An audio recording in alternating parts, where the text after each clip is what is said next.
This happened about 4 years ago. To give some backstory, I'm from Australia, and I lived there during this event at the time.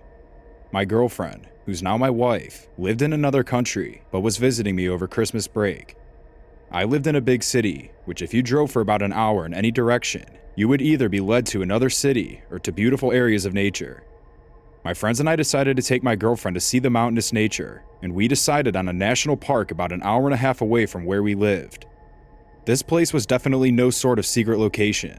It's very well known, but there are a ton of different areas to it, all with different rural and windy roads taking you to the various areas of the park. We traveled in 2 different cars, with my friends in one and me and my girlfriend in another. Once we were finished hiking for the day, we headed home down one of the less common roads. I remember passing this really beat up old 70s sedan with a creepy looking guy in the driver's seat driving past us in the other direction.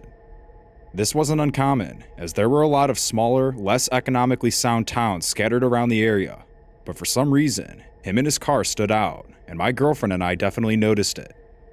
About 200 meters further down the very windy road, there was a gravel pull-off area that overlooked the ocean. There was a camper van parked there, with a woman standing in front of it.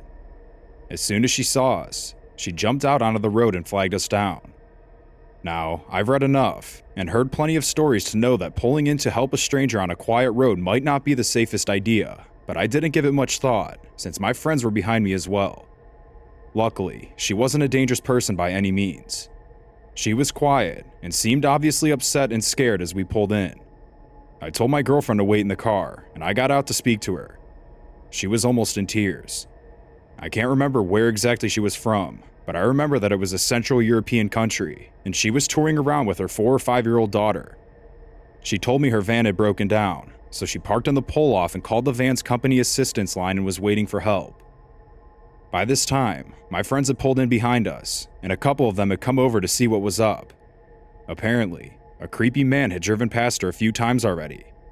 The first time she encountered him, he pulled over and offered to take her and her daughter to the nearest town for help, but she thanked him and said no, telling him that she was waiting for the assistance vehicle. He left, but continued to keep driving past her every 10 to 15 minutes in opposite directions, slowing down, looking at them, then driving off. She begged us to stay with her while she waited for the assistance vehicle, because this guy terrified her and her daughter. I agreed, and my friends, being the awesome people they are, decided that me and my girlfriend could handle it and drove off. We stayed with the woman for a little while, before the same car my girlfriend and I had seen earlier slowly drove past, coming the opposite way we'd seen him the first time. As soon as he drove around the bend, the lady told us that it was the same guy. This got my girlfriend and I to take her much more seriously, especially after the feeling we got from just passing him on the road. A few minutes later, he came back from the other direction and pulled into the parking area. To give even more context, I'm not an intimidating man. I have almost zero muscle and a fairly soft complexion. So between me, a terrified foreign woman, her tiny daughter, and my girlfriend, we weren't in a good situation. Before we knew it, he came back again, but this time, he sat in his car and stared at us for a while, before getting out. Now that we were seeing him up close, he definitely looked creepy as hell and definitely not friendly. He strolled over to us, and I started walking towards him to put myself between the girls and him. He looked at the girls first, and then me, and asked if he could help. I told him no, and that we were just waiting for the assistance vehicle, trying to make it obvious that we had everything covered. He then said that he could stay and wait with the woman and her daughter, so we wouldn't have to, but I told him we were happy to stay, and thanked him for the offer. He kinda just stood there for a while staring at all of us, not really saying anything, giving off mega creepy vibes. After what seemed like forever, another car drove past us and looked out, but kept going. This seemed to startle him. He mumbled, "Good luck," and got in his car and drove off.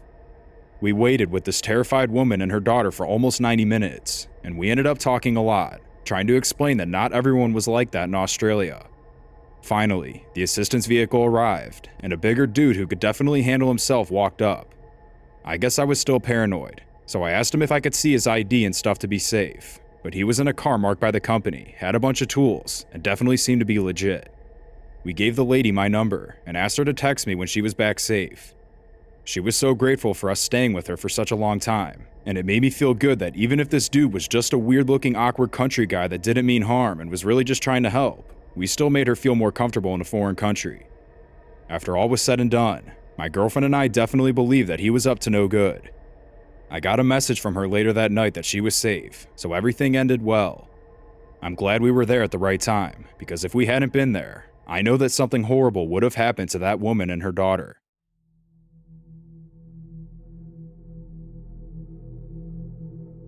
So, I take my dad's ashes up to Glacier National Park every year. I lived in Colorado when this happened, and I was headed south through Idaho after I had visited Montana. My car broke down in Salmon, Idaho, and a nice man helped me out. I was headed through the mountains to Boise to visit a friend. It was about a 5-hour drive.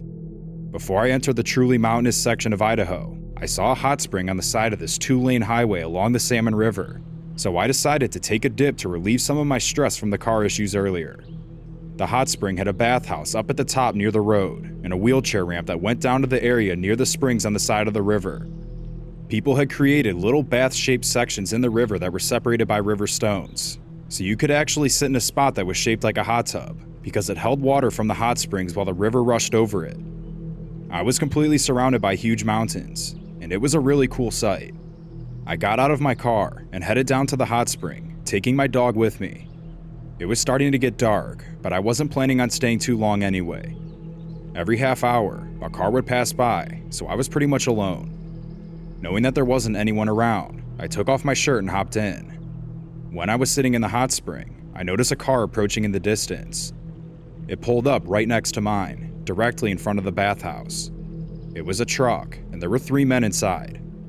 Seamlessly, one man got out of the driver's side, and the 2 men got out of the passenger side. They moved without qualms, and they were all covered in heavy black gear. They looked like hunters. I couldn't see the expressions on their faces, since they were still a short distance away. The driver started heading down the wheelchair ramp towards me, with no hesitation, taking big and long strides. That's when I recognized that something seemed off. The 2 passengers from the other side of the car headed down the steep bank along the wheelchair ramp, taking a shortcut, so I was stuck in between both parties. Hastening, I hid and dressed myself underwater as my dog growled at them. I've only heard him growl all of twice in my life, and this was the second time. The driver kept on walking towards me, then stepped out onto the rocks in the river, continuously approaching me, even though he was covered in heavy gear that could get him waterlogged if he fell in. The other 2 passengers from the side of the car were also walking out on the rocks, directly in front of me. The driver got so close that I had to grab my dog before he lashed out at them. I was freaking out. The man was walking out onto the stones directly towards me. I grabbed my phone, my keys, and my clothes, then dragged my dog in between the 2 parties. My heart was in my ears at this point. However, the driver didn't stop. He turned around, very quickly making an arc, and was coming directly towards me again, still taking big strides, while the passengers continued approaching me as well. I was completely trapped in between them. On a whim, I ran up the bank, dragging my dog by his collar all the way into my car. The only way that I could get into my car without them grabbing me was by throwing my dog into the back and lunging myself into the passenger side door of my car. I threw my keys into the ignition and turned it on, right when the men were walking up between my car and their car. When I saw this, I hit the lock button on the door right away. Before anything else happened, or before I could even see their faces, I ended up throwing myself into the driver's seat, reversing my car, and hightailing it out of there. I drove for about 20 minutes down the road, until I crossed the river on a bridge and hid my car behind a bank near other campers. It was well hidden from the main road. The campers were looking at me, wondering what was going on, but I sat there and waited. Another 10 minutes passed by, and lo and behold, the same truck slowly drove by. They were definitely looking for me. I managed to wait another half an hour, and then drove up to the mountains, over to Boise, where I finally made it into safety.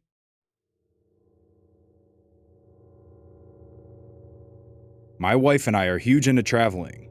We've been to 29 states together, and our goal one day is to reach all 50. Over the years, we've encountered our fair share of weirdos and run into a few sketchy areas, but what we encountered on our most recent trip easily takes the cake. In the early winter of 2021, my wife and I rented a cabin in Vermont near Mount Mansfield. Our goal was to hike there to take a few pictures of the scenery with the new camera I had just bought.